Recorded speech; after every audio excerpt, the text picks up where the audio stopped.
Hey, I'm Specter here with Raid. Hello, hello.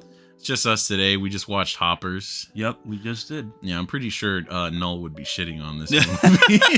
Yeah, That's why he didn't come with us. Knowing him, he'd probably be, he'd be all over this movie. This is a Pixar movie. This is like, and you know what? Personally, I'm not like a huge Disney Pixar guy. Like, at least for like their modern things. Yeah. And I actually thought this movie was, good. It was all right. Yeah. I enjoyed it. I really liked it. I've seen the like newer Pixar movies more than you probably have, because I think you said you stopped like around like what, Cars 3?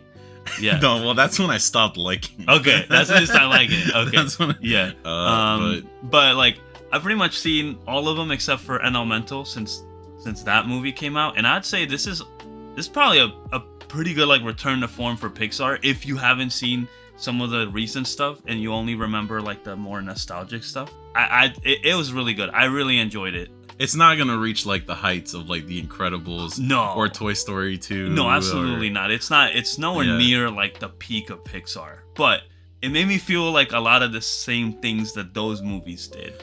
I'd say that you could put it like almost at like Finding Nemo level. Yeah. And maybe some people are gonna disagree. But not my childhood movie. You can't compare anything to that. Yeah. So like one thing I'll say about this movie is that it's pretty funny with an asterisk. I mean, I feel that this movie was definitely made for like a certain demographic.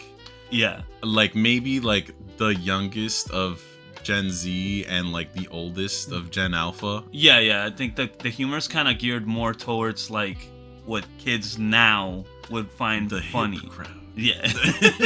Yeah.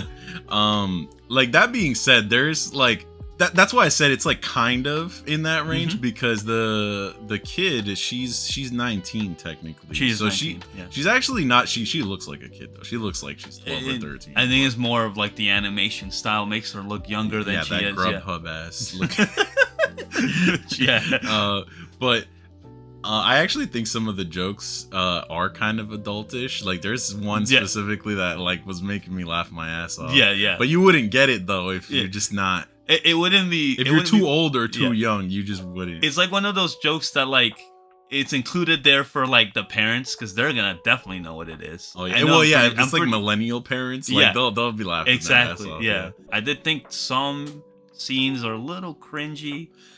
Yeah, they do still have, probably it's for the young audience so that they have things to laugh at. I don't know, humor is subjective. So humor is subjective, but I think they definitely use a little bit more lingo in this movie than in other Pixar movies. Yeah, for sure.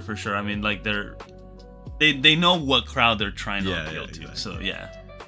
When it comes to the story, I mean, it's basically about a girl that she loves wildlife, she loves animals, and she's trying to save this pond's like ecosystem from being destroyed, but built into a highway. Yeah, it sounds like such an uninteresting premise, but like it's the animal stuff that actually gets you like invested into the movie. Yeah, for sure. And like I did like that the movie's kind of self-aware of it, of like this plot, because they're always like, isn't this just like Avatar? Because that is so true. That is a joke they make. Yeah, because like basically, I don't know if they show this in the trailer. I think they do. Yeah, the main character girl, she switches bodies with like a robot beaver, and it is basically like Avatar, like the blue people Avatar. Yeah, like the way they even describe it in the movie, and it's like, as they were describing, I was thinking like, this is just Avatar. And then the character's just like, why isn't this just Avatar?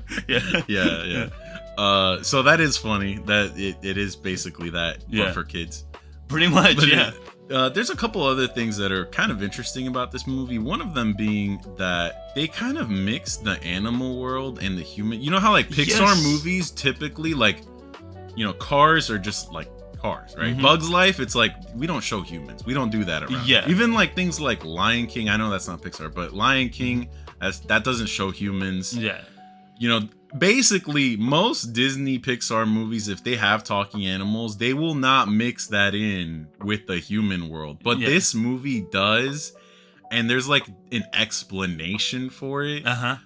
but it still feels weird. On that topic, I think it's cool how they like differentiate between like, okay, like this is when you can hear the animals talk, and this is when like the animals are just like normal. Oh, they with their look pupils. Yeah. I just thought that was really cool because it just helps you like know like, okay, right now these characters can see the animal, but they can't understand what they're saying.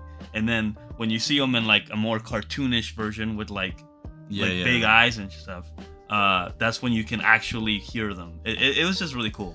Yeah, that part is pretty nice. The standout of this movie are actually the side characters. Yeah. Just because of like, I mean, they're used for like comedic relief. But, yeah.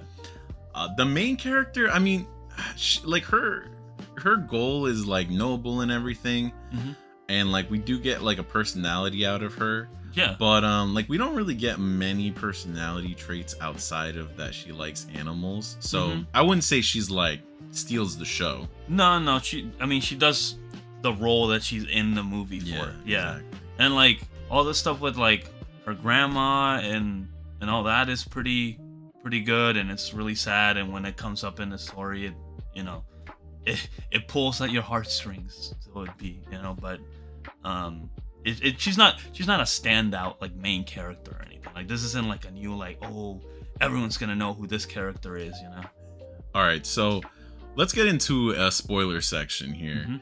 Even though there's not that much to spoil, because you kind of know how the movie's gonna go, but there's a couple funny things. Yes. Like the big one that they literally killed characters on screen. Dude, they did. Like they're animals, but yeah, like I was not expecting them to just kill off like the butterfly. Yeah. That actually took me by surprise. I was like, what?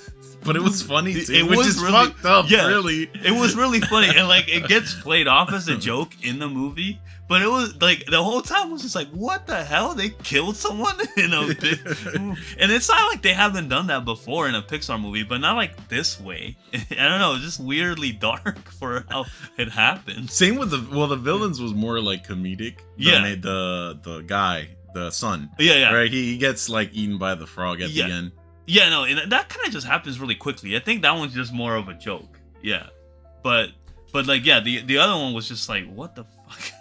I can't believe this happened. The other death that happened, it was the only death to like a human, but it happened off screen, was the grandma.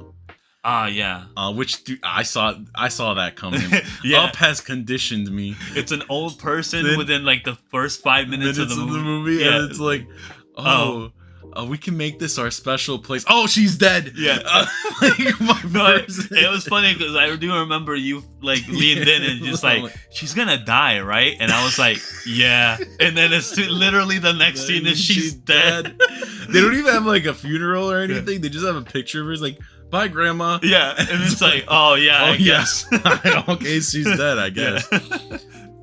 That's really the only, I guess, death related things that happen. Yeah, no, there's not really that much death, but like even with despite that, like it gets kind of dark. Like the animals bring in a fucking shark to kill like the mayor. Bro, actually, I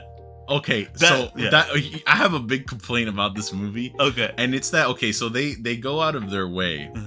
They go out of their way to make everything kind of make sense of why they can understand the animals, of like, oh, it's a robot. But then they throw logic out the window and have fucking birds carrying a shark. Yeah. It gets a little far-fetched, but I guess, like, I don't know, I guess they figured that, like, if you can buy into, like, these animals already be, like, talking and stuff, then I guess it's not that far-fetched to do that. But it is a little, like, how the hell are they doing this? Yeah, there are certain things that just... I was like, all right, you guys are losing me a little bit. Yeah.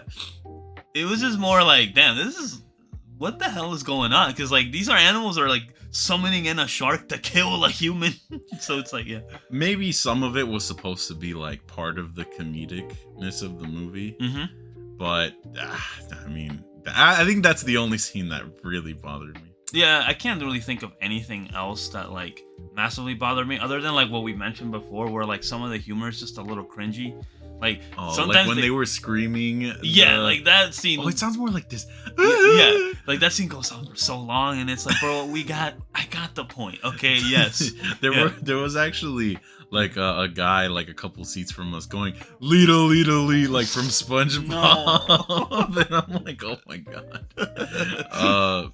Oh man, so like the joke we were talking about earlier. Yeah. The like flap around. Oh yeah, flap around and find out. That was bro, I was fucking dying when they said it. Took me a second too. Yeah, because like I wasn't laughing right away. I was like, oh wait. Oh shit. We need more of that, honestly, in like kids movies. Yeah. It's like the sugar honey iced tea moment. I don't know why I'm thinking it's Madagascar, but I don't think it's Madagascar. Oh wait, it might have been Madagascar. Yeah. It might have been the zebra. It might have been that because Madagascar has a couple jokes. That's like that. true. That's true. Yeah. Well, I think kids movies just need more. They do. Yeah, because it's like then the kids won't get it anyways. Exactly, they won't get it anyways, and it's like you're already making all these adults watch it with their kids. Like, give them at least something, you know? Yeah. There are a couple other funny jokes, like this one that referenced Lion King. Dude, I even called that out straight up because it was like, is he just repeating Lion King? And it was like, yeah, he is. Yeah. Yeah, like he literally the King Beaver, right? Yeah, he it was like, the King Beaver. Yeah, you know, my uncle usurped my dad. Yeah, and then then they had to. I went into exile, and they had to bring me back. Yeah, and it's like, wait a minute, this sounds familiar. That's just Lion King. Yeah. Yeah, I mean, I don't know. I think that pretty much sums it up. Honestly, it like we said before, there's really not that much to spoil in this, but like if you're looking for like a fun movie to watch with kids or like, I don't know, just a nice entertaining like 90 minutes, it's pretty fun. It's pretty fun. I really think this is more of what Pixar should be doing instead of trying to do more sequels to movies that don't really need them. Like, do we really need Toy Story 5? True. Yeah. Oh, we didn't even need 4. We don't need all these sequels. Okay, like sequels are kind of played out. You know, we can just focus on the original stories. But yeah. So if that's what you want Pixar to make more of, I'd say you should definitely try to watch this movie in theaters. Show them that make more original movies. We need more original movies. True. Yeah. Because next we're gonna get like Incredibles 3. We are gonna be Incredibles 1 again. We are getting Incredibles 3. Oh no! And we probably will be Incredibles 1 again. Oh. Yeah.